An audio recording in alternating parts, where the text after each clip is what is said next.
Hi there, my name is Leonard Paul, and I'm giving a talk about game audio for game jams. I guess a bit about myself. I'm going to present this video as part of a presentation by the School of Video Game Audio. So if you want to check out the school, where I basically help people out learning FMOD, Wwise, Pure Data, Unity, and Unreal. It's basically a 2-month course. Get to do a demo reel and ask all the questions that you want about game audio. That's the place. So yeah, thanks to Game SoundCon and Brian for allowing me to do this talk. I've worked in video games off and on since like 1994, so it's been a good run. Still having a good time at it. And yeah, I had a lot of questions from students asking about game jams, and I saw some questions, people saying that they were like intimidated or, sort of basically just sort of curious about how game jams work in practice.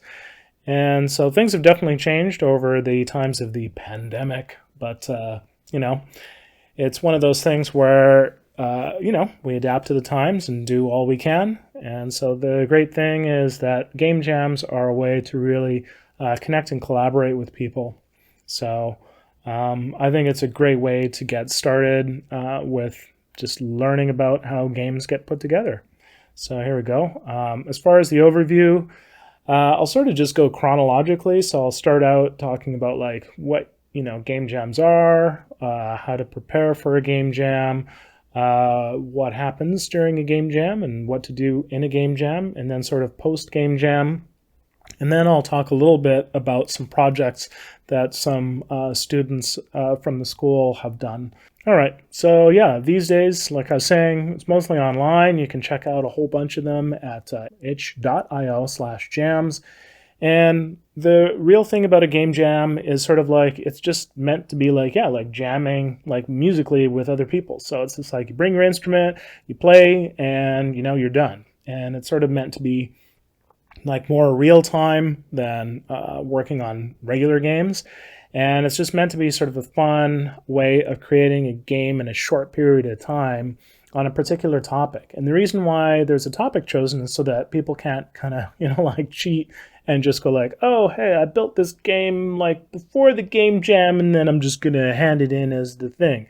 And definitely you can kind of bend things that way. You can pre-build stuff. But overall, in the spirit of the game jam, the idea is to have stuff where, you come up with it live. Like that's sort of the fun part about it. So yeah, that is the main idea, is to learn, hang out with people, collaborate, and have fun, making games together. Because what are games except fun? So obviously what you want to do first is try and figure out which one you want to attend and connect with some of the people there. But as far as your equipment side of things, I sort of like this idea of mise en place. It's like a French cooking term, basically meaning have all your ingredients ready to go.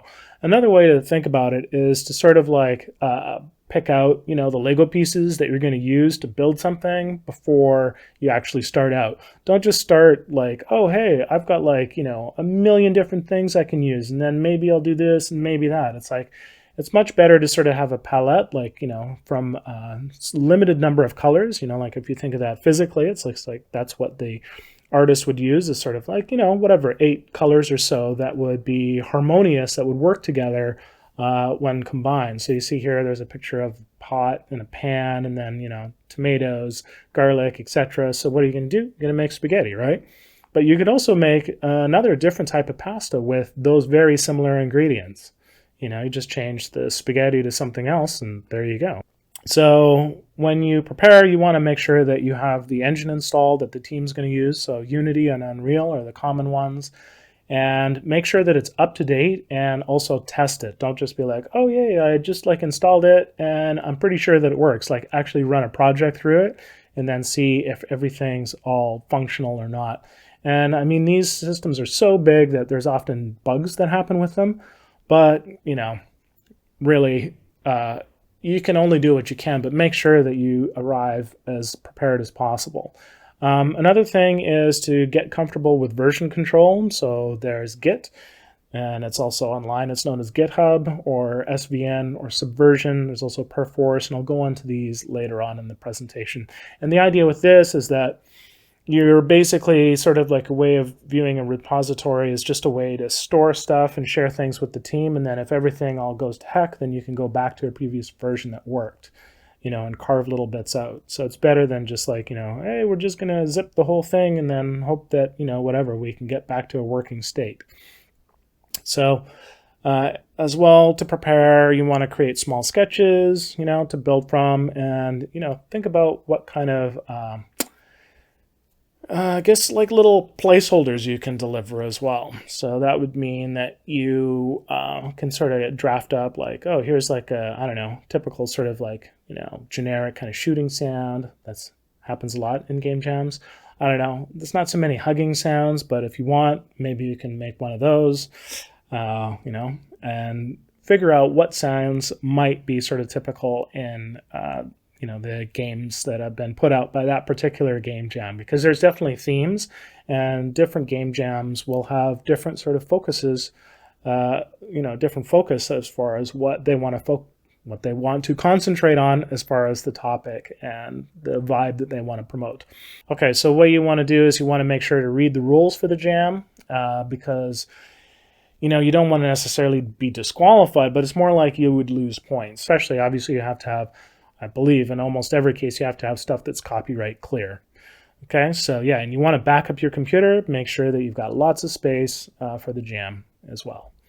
So as far as an equipment, it's good to make a checklist. That way, when the day comes, you're not all stressed out like, oh my gosh, I forgot my laptop. One of my students actually said like, or somebody went to the jam and forgot the laptop. So it's just like, well, what are you going to do? I mean, everybody is got their own laptop. You're probably not going to have too many people to bring too. And even if they did, it doesn't have all your stuff on it. All right. So you want to have a portable setup. So that's the laptop, digital recorder, like the picture there of the Zoom H1. It's kind of nice, easy enough just to pick up sounds. Usually it's clean enough. You want to usually have earphones like I've got there. Those are the 215s from Shure. They're cheap and they're fairly good range, and they block out a lot of sound, which is important if you're in a noisy room. But it's also good even if you're just at home or, wherever you're at, wherever you've chosen to work, to be able to mute out, or at least attenuate external sounds that might distract you. Having a small MIDI keyboard is good. You can just plunk away, if you're doing music. And even with sound design, it's good to be able to sort of play around with things like that. Good to bring pen and paper, right? So with that, it's easy enough. When you sketch things out, it's just faster.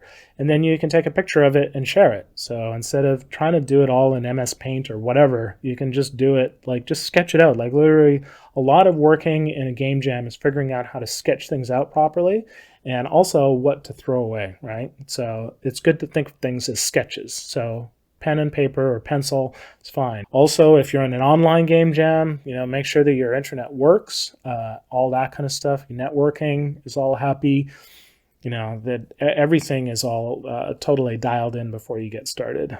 Charge your devices, like I said, free hard drive space up. Bring extra batteries and SD cards in case you're, going physically. And at least, make sure that all the devices that you have are good to go and they've got plenty of space on them. So it's good to know how to communicate with the team, especially because things are online. So we've got Discord. I just started up with that recently. There's Slack, which they're very, very similar. I guess Slack is sort of more business oriented, whereas Discord is sort of more game oriented. And you can do chat stuff over Discord. And then there's also email, of course, and connect with the teams before the jam so that you can figure out, sort of vibe them out and then figure out what kind of scale and scope and stuff that they're looking for, right? And just to basically, that's what a lot of game jamming is to basically vibe people out and figure out what they're, what they're hoping to get out of things and how you can support their vision using, audio design and the sound that you'll create, both with sound effects and possibly with music if you're a composer. So yeah, I suggest practicing. So one thing that I learned in university is that, to do well on tests, to get the tests of like previous years and look back on those and find out what they did. Obviously, there'll be things that are different because the technology changes with games quite quickly over time. But if you can look on, GitHub has a whole bunch of source code from previous game jams. It takes sometimes a little while to get projects up and running. And try sketching the music and sound design with your portable setup. Just get used to the flow of what maybe your reduced kind of like setup is. Make sure that your workflow works for you. If you feel like you're missing stuff, then yeah, sure, add it in. But also try and stay as minimal as possible, just so that you're not like, oh, I could do like a million different things. It's just, the idea is to just be focused and to produce stuff that's like a strong result. And also,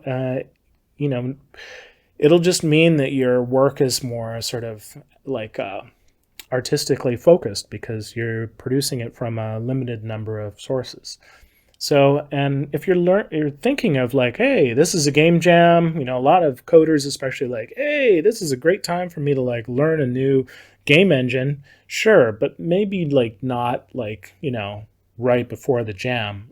So I would say if you're going to learn any software, just make it small and just try it out for fun. And then if it's not totally a match, then yeah, toss it and just go with that. So just refine what you know rather than thinking like, oh, I need to do something so amazing.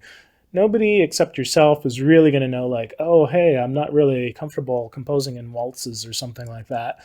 It's nice to try that out, but it's also good to go with sort of what you know. So it's a balance that way. So yeah, be comfortable with the engine, practice with it, with middleware, the tools, right? Here's some free audio resources that might be helpful. Download samples from Sonus. There's the Wwise SDK and FMOD for the coder primarily, or coders. And then there's also a way of doing sort of chiptune sound stuff with the JSFXR online, but unfortunately, yeah, it's kind of overused. So it just creates sort of random chiptuney type stuff like sound effects. But it works well, I guess, with sort of pixel arty 2D stuff. So yeah, version control stores a working copy to share and backup and revert to a previous copy of. So if you, more so this is for coding, but like it's possible that you submitted something to the team and you realize like, oh, actually that's the wrong version or it breaks something, then you can actually just roll back to the previous version and there you go. It's all fine and dandy and good to go.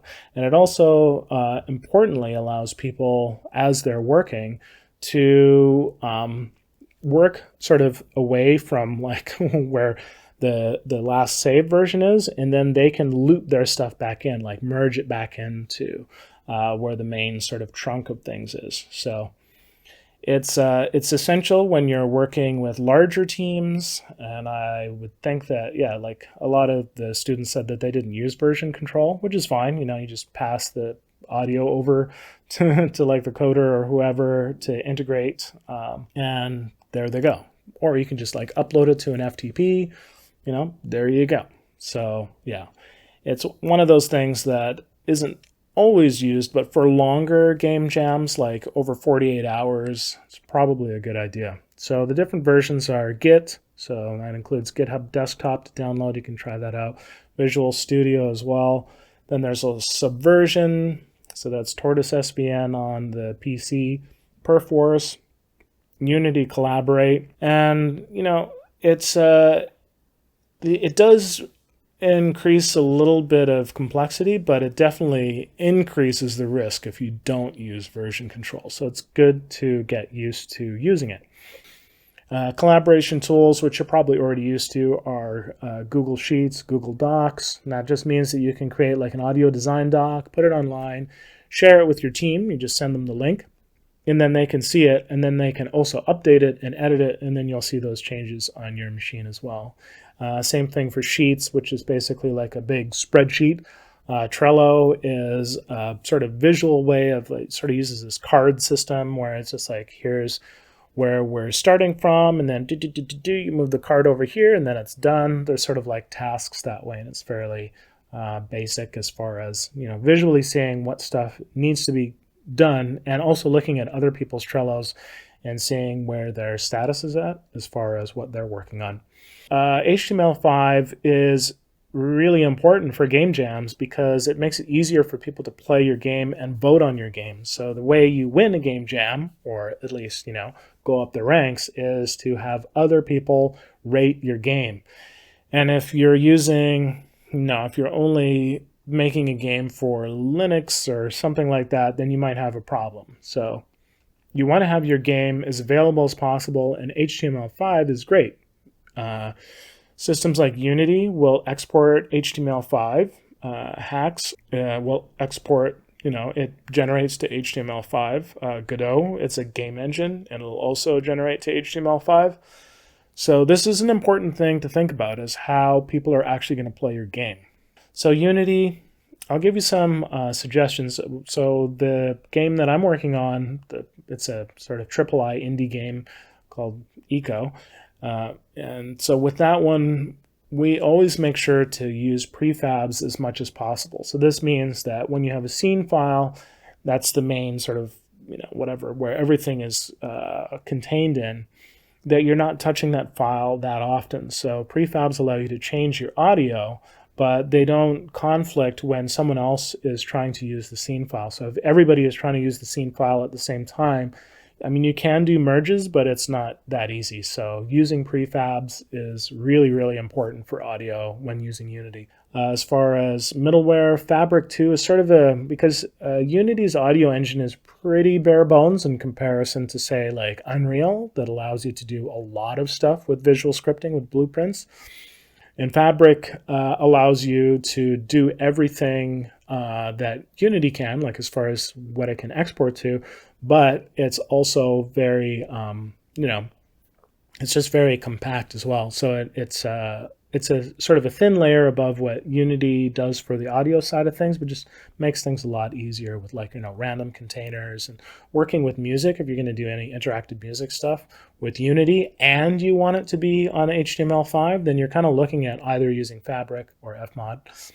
So Unity with HTML5, you can use FMOD Studio and export HTML5 like your game, but not everything works. So there's things like reverb that don't work. If you're using Fabric, then that'll also export to HTML5, whereas if you use Wwise, it will not work. So you have to be careful there. So with Unreal, we're looking at doing visual scripting stuff with blueprints, which is great. It allows you to do modular synths, effects, granulation, convolution. Does not export to HTML5. Godot is free and open source. I haven't used it a lot, but the projects that I did look at were pretty cool. So it exports to HTML5, and it's very, it's very clean, because it's like a new game engine, new-ish game engine. So that seems to be fun to use for some game jammers. So, audio middleware. And when I first proposed this talk to Brian, I was like, using FMOD and Wwise in your game jam project was basically like the name of the talk. And when I talked to the students, they were like, no, we don't really use audio middleware a lot, because it's just, basically too, people see it as being too complex and sort of an additional risk. But as we'll see later on, if you take that risk, there is definitely rewards. So I'd say that as a rule of thumb, it might be more viable to use, audio middleware for jams that are over 48 hours long. So this includes Wwise, FMOD Studio, Fabric. So it's good as an audio person to know how to also uninstall the middleware, because I read an article that was just a horror story of sort of getting partway through a project and then having the middleware cause an issue, and then having a really hard time getting rid of, the middleware partway through the project. So it's good to plan for the worst. And that also shows that you're like, hey, I'm not necessarily super beholden to this. We don't have to do this. But if we, have to, then I know how to basically fix it. Because that's a huge concern for somebody that's doing game coding is that they're just like, yeah, I don't know what this thing does, and like, yeah, But if you say that, like, hey, don't worry, if we rip it out, then it also shows that you're on their side of just like, look, if it comes down to it, we can get rid of it. So Wwise, when used with game jams, usually you will need a license. It's pretty easy in general, even if they're not listed on this, Audio Kinetic Jam page. You can just ask for a license, and you should be okay. They are very interested in having, people use their middleware. Unfortunately, does not export to HTML5. So FMOD Studio. It's free for indies, so that means it's free for use on game jams. I would recommend using the stable version instead of the early access version. I've found that sort of the bleeding edge version can be a little bit, they're trying out features basically. So if you're in a game jam situation and you are really hoping for things more so to work and you're not looking for those latest features, then yeah, try and use the stable version. And that's so depending on when you download stuff. Right now the website sort of pushes you a little bit towards the early access versions, so it can be a bit confusing, so just keep an eye out for that. And as far as general things, it's good to be wary of your health, make sure to sleep, eat and drink and shower. Do these things regularly. You're just better at being creative when you keep a regular schedule. Obviously, things are exciting and whatnot, but if you're totally burned out, you'll just make mistakes, and then that can really hurt the rest of the team. And that sucks. So as far as the teams, either you can kind of work with multiple teams and create audio for several teams, or you can create just for one team. And the students sort of said, like, yeah, focusing on one team might help with the quality and just the sort of depth of, connection that you have with the team. So that's sort of recommended. So yeah, here's some tips as far as the audio design. Keep the scope of the design small. A lot of videos that I looked at for just general design ideas for game jams was like, that one person said microscopic. So this idea that like you have all these ideas, these thoughts that you're like, oh, this would be great for the game. But it's better to keep the scope small, and that includes the audio. So it's better to sort of go like to get things done ahead of time and then polish if there's extra time. So it's good to be flexible at the start, but be ready to cut a lot of ideas. So you just keep things, managed so that it's focused. Fit in with the team, help it with the implementation if needed. Probably coders are like, no, I've got this, and that's okay. But hopefully you can do more than just sort of throw sound files over the fence.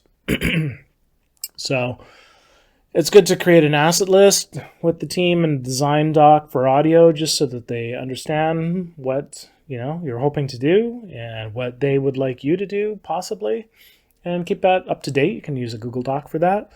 Do a spotting session, or at least give an idea of where the music will be and how it'll be used.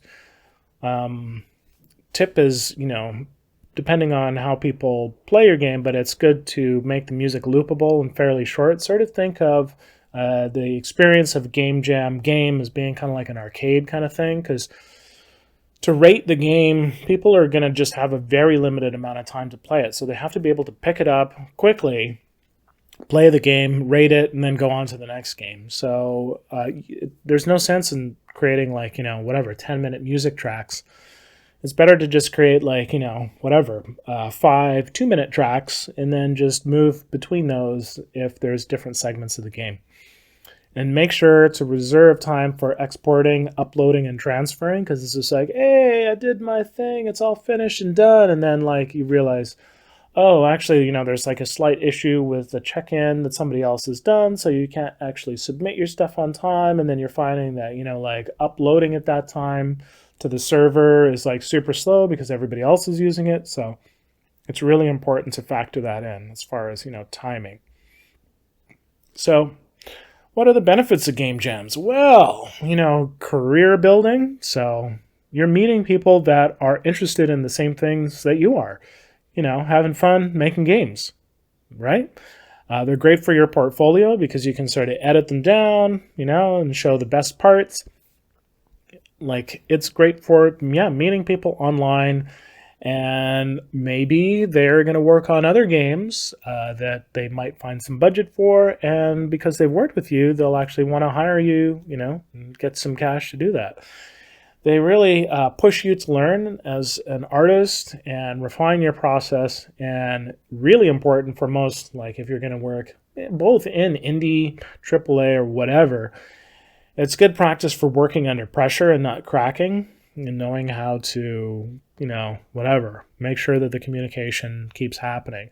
Because this is it's a really important element when working in games. I mean, I've worked in games since '94, and I've seen people freak out. Like, it's amazing. You just go like, wow, that person is really taking it seriously. And at the end of the day, it's just like, it's a game. Like, why are you freaking out? Like, why are you throwing out your own back, from stress from this? Because it's just a game. So just relax. So yeah, some tips. These are from the students primarily. So yeah, don't sweat the small stuff. Don't wait on team members. So just, don't feel like, oh, I gotta wait until this character gets designed before I make music or whatever for it. It's like, no, just, whatever. Sketch things out and figure out and prioritize what you think will be most important when you actually do get the stuff that you need, right? So it's good to think sort of like broad and not to go like, oh, I really just need to do this next thing. Like, thinking linearly is not necessarily the best way to go at this point. It's good to go like, oh, there's all these possibilities, and which out of those possibilities are the things that I should focus on? And because everybody's, things are getting thrown together, don't be too precious about the results. Prioritize things and then cut what is not that important. It can be difficult, but it's necessary. Jump in, learn, have fun. There's no experience necessary. Like, you just start out and just go like, hey, I have no idea what I'm doing, and let's do this, right?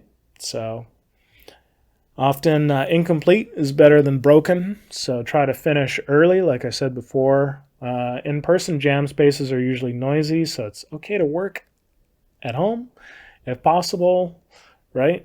And this is a funny thing, I just thought about this, is that as far as like in a social media context, like if we're working, I know that it's not social media, but like even like there's sort of like social platform like Slack or Discord. One thing that I found to be really helpful for, I guess you'd say, like my own process / mental health, is to make it really obvious when you're available and when you're not. So if you're trying to compose something and people are like pinging you on Discord all the time to be like, oh, hey, I was just wondering about this sound effect. Oh, I was wondering about this. Your work is going to be fragmented because your focus is like fragmented. You're not thinking straight. So that'll come out in the results. And depending on what you want it to sound like, maybe that's the aesthetic that you want, that's the feel that you want, but usually you don't. And I find it frustrating. So if I'm on Discord, I'll like, basically do the like, I am not online right now, and just make it obvious. And then like when you're talking to someone, usually to sort of show like, okay, I'm kind of done this conversation thread, then I'll just like, instead of doing a response, I'll just do sort of like, thumbs up, like emoji to their last post. So yeah, it's figuring out how to reduce the noise, like also in your head when collaborating with people. So, and then on the, flip side of things, also to just protect yourself, yeah, it's okay to leave a team if it's not fun. Like if it's a negative experience, then just go like, well, I think that it's probably better if you work with someone else. And don't screw people over at the last minute, but sometimes it's just not a fit. It's not that anybody's wrong. It's just that there's not a fit between people. All right.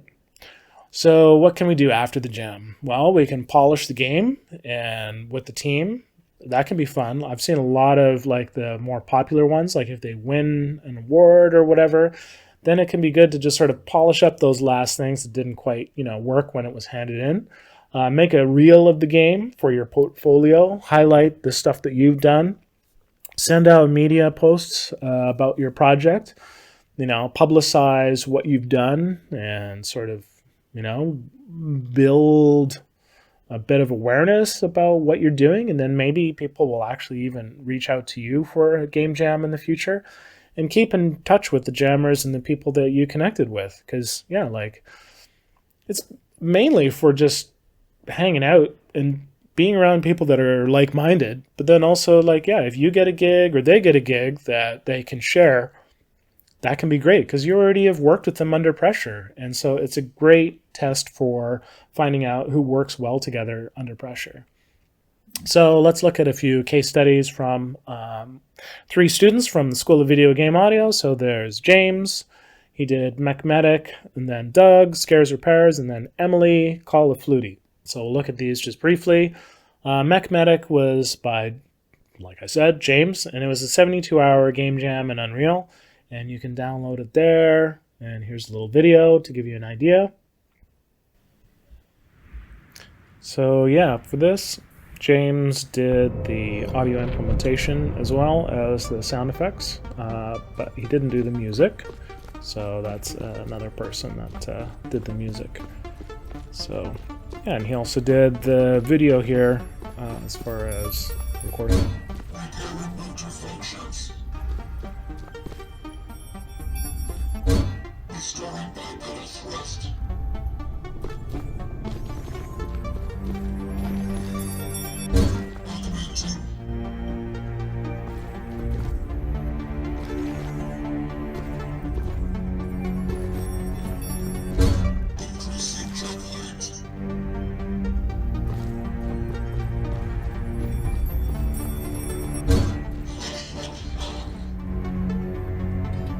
Hear the music duck out there, so it's cool.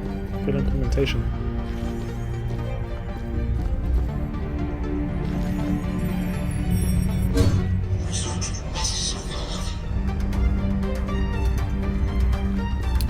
So there, hopefully that gives you an idea of what's going on with this game. And here's Scares Repairs by Doug Walters. There you can look at the page, and here's a little video to give you an idea of what it's like. Someone else is definitely walking around. Okay, close the door. Just fix it, Felix over here. Okay, go. Just go to the hole. Oh gosh. Oh gosh, what's in the hole? Oh, I don't want to know. Okay, I'm gonna look this way while I fix it. Okay, can I crouch? Yes, I can. Okay, I'm gonna crouch and fix it. Wish me luck.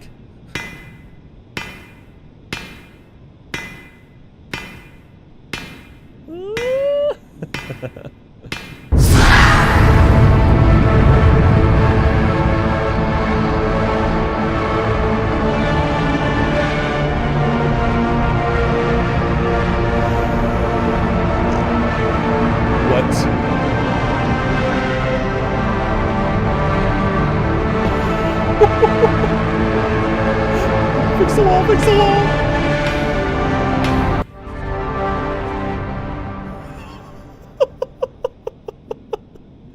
What is going on? I need to fix the bathroom toilet now. Here's Emily Mayo with her game Call of Flutey, and it used Wwise, which was not the case in the other two, and the other 2 entries. And so with this, she was able to do a lot of stuff with interactive music that would not have been possible otherwise. So they did first place for Austin in the Global Game Jam. And here's a video of her work.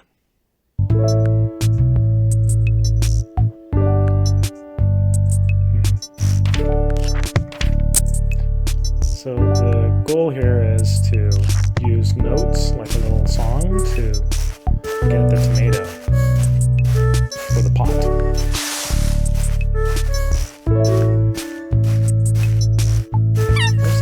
There, found the tomato.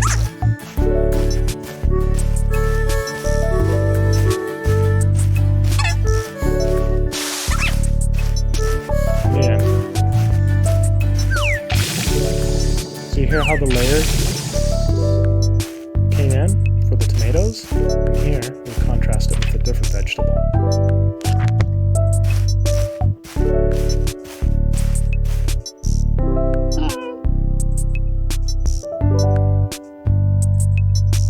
Here's an eggplant, so you need a different song for the eggplant. So that's BBXY at the bottom there. Hello. BBXY. Bye bye. Yeah. BBXY.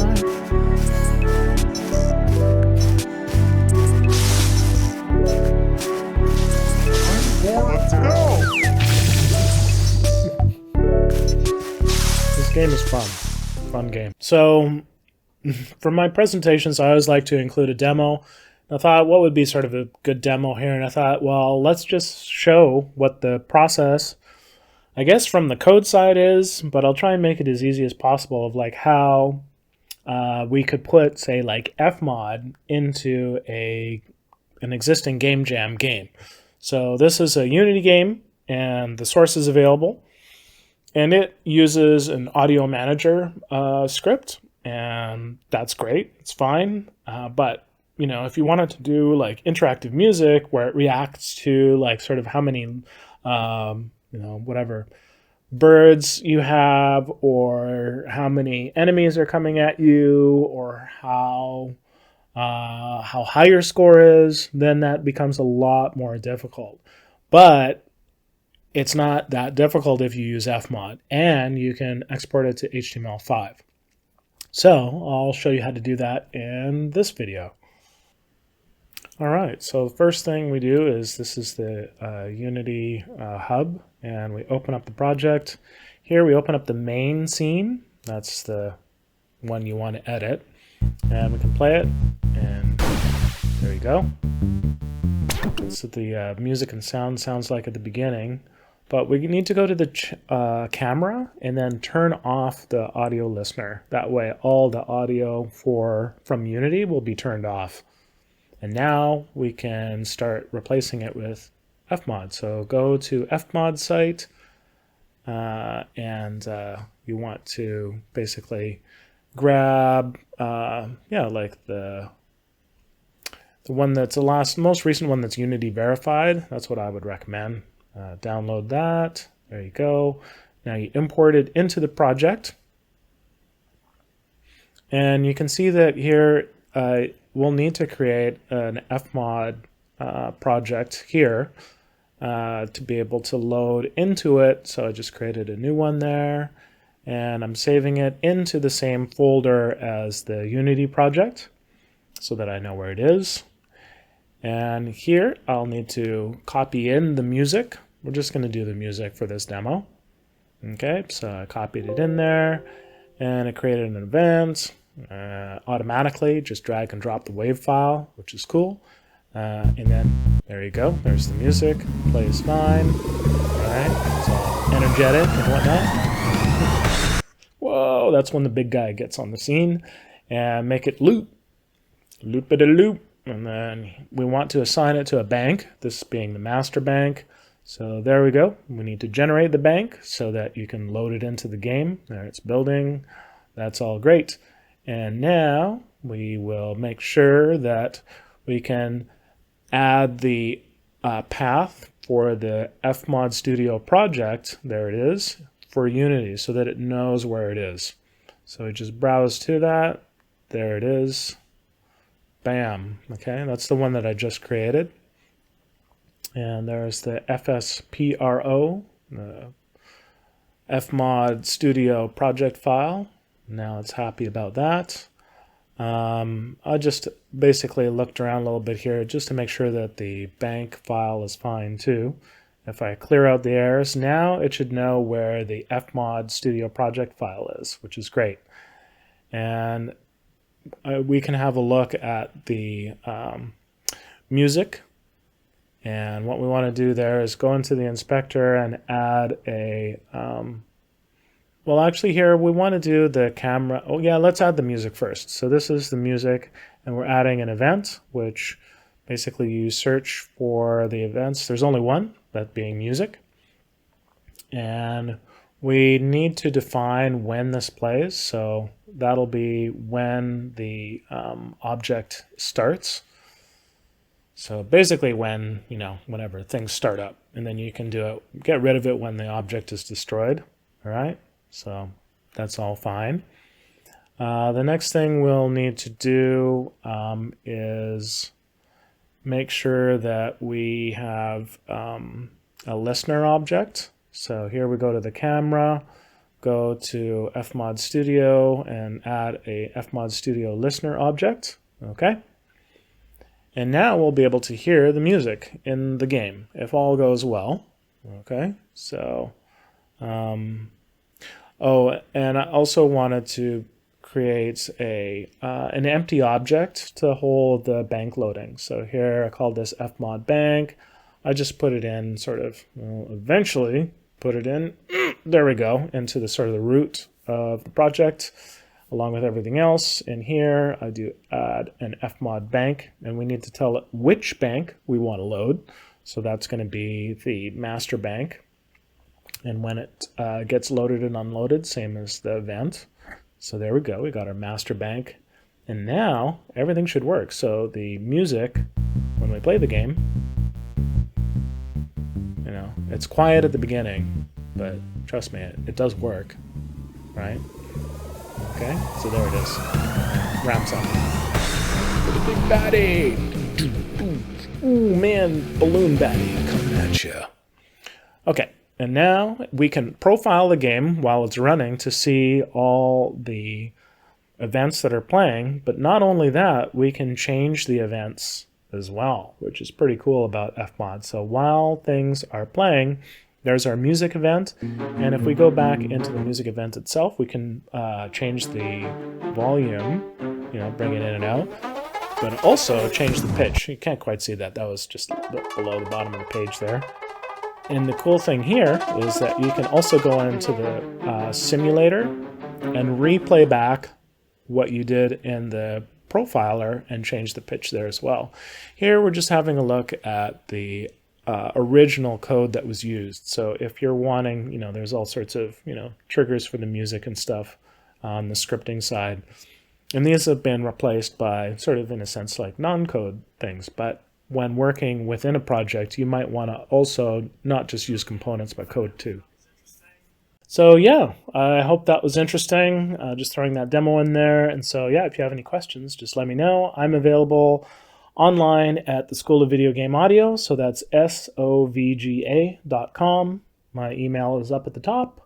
The reason why I wanted to present this talk within the sort of framework of the school is that, yeah, like our students do some really great work, and I wanted to feature some of their productions here. So I hope that you enjoyed that, and yeah, maybe you'll consider also joining us and learning how to create audio for games and possibly game jams. And yeah, let's do questions about game jams.